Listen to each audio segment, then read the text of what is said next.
class. Welcome to Horror 101. This evening I will be your teacher and your guide in everything horror, here, deep within the vault. I will open its deepest, darkest corners and share with you things that might thrill you, that might scare you, that might give you nightmares. But all in the spirit of fun. That's what happens nowadays, I see.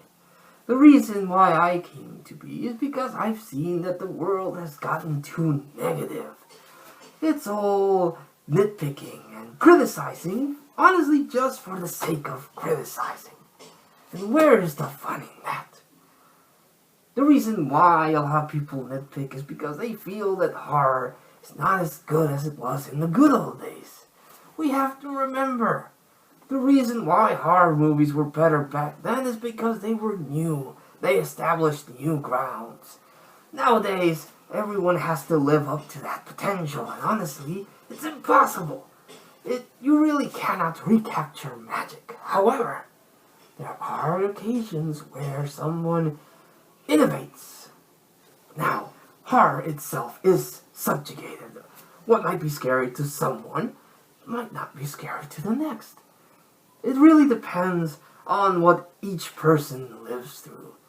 Maybe when you were a kid, a spider fell on your face and it traumatized you. Maybe one day you went to the circus and your mind was not ready to see people with masks and paint, so now you have a fear of clowns. Maybe still, it's a genetic thing. A lot of people have this deep-rooted fear of the dark. But all through all, no matter what, you have to be able to enjoy a good scare. Sometimes being scared gets the blood pumping, and you end up laughing. It's all fun. Now, of course, you're not going to go out there and prank people, because that's just rude. And you'll get an F in this class for that. But the reason for this class and why I came to be is to remind everyone that a good scare is fun. That's the reason this class is here. I'm here to teach you the history of horror, maybe? To teach you maybe something that you've never seen before. I might showcase a movie or a video game or a comic book that you didn't even know existed. And it might turn out to be something really scary that you'll enjoy. Or it might turn out to be a piece of crap. It's all good. That's why we will open the deepest, darkest corners of the vault and share with you all this. I hope you enjoy this movie series.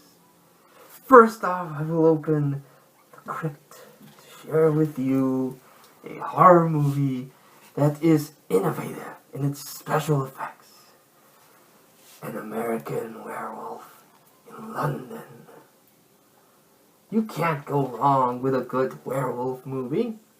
As far as monsters go, the werewolf is a sad, tragic creature.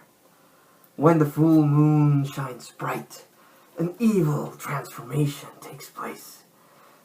Innocent man can be bitten and then transform into a flesh-thirsty monster. There are, of course, different interpretations of lycanthropy. Some werewolves are able to bring it forth at will. Others, like I said, only when the full moon is bright in the sky. So, it varies from different theme or different director or writer. But this one is the classic werewolf. This one, two American tourists are visiting London and they come this dark and foggy town. The people warn them not to go outside because there's a monster loose. And of course, being young and brash, they ignore the warnings and they go out into the deep, dark night. That's when a werewolf attacks, killing one of them and biting the other. Now, If you're not familiar with werewolf lore, when you are bitten by a werewolf, you are cursed to become one yourself. Of course, there are other interpretations as far as how you can cure yourself from werewolfism. A very popular one is that if you kill the werewolf that's turned you and eat their heart, then you will be cured from werewolf lycanthropy. This one doesn't go that deep into it.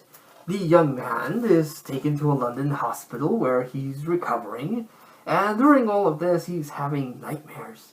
Nightmares about dead people, and this one has a very interesting twist in the werewolf lore, because it turns out that the person that gets killed by the werewolf is sentenced to linger on in limbo. Only a werewolf can see said person, and this young fellow sees his friend, who, during the course of the movie, is suddenly decaying, and until he's basically just a skeleton, urging him to kill himself and stop this madness before more people are cursed to run into limbo, or he himself curses more people into werewolves. Of course, he at first doesn't believe it. A lot of people are as open to the supernatural as yours truly. But eventually, when the first full moon comes out, he turns into a werewolf, and by far the most spectacular transformation scene ever put to print.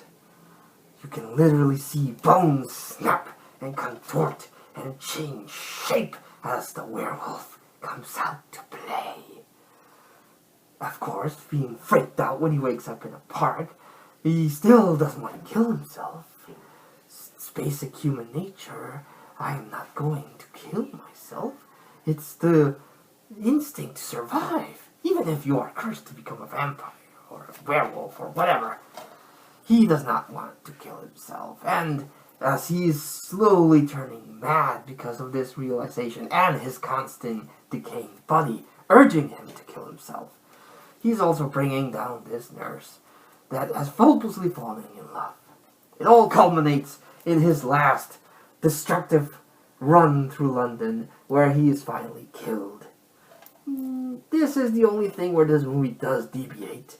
He is killed by gunfire, but not with silver bullets, just normal, regular bullets do him in.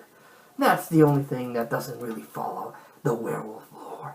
But that transformation scene alone makes this movie worth it. It has some funny moments. It does, like I said, it doesn't all have to be scary. It does have some moments where it does throw you off with the comedy and other stuff, but all in all, this is a classic horror movie that gets an A++.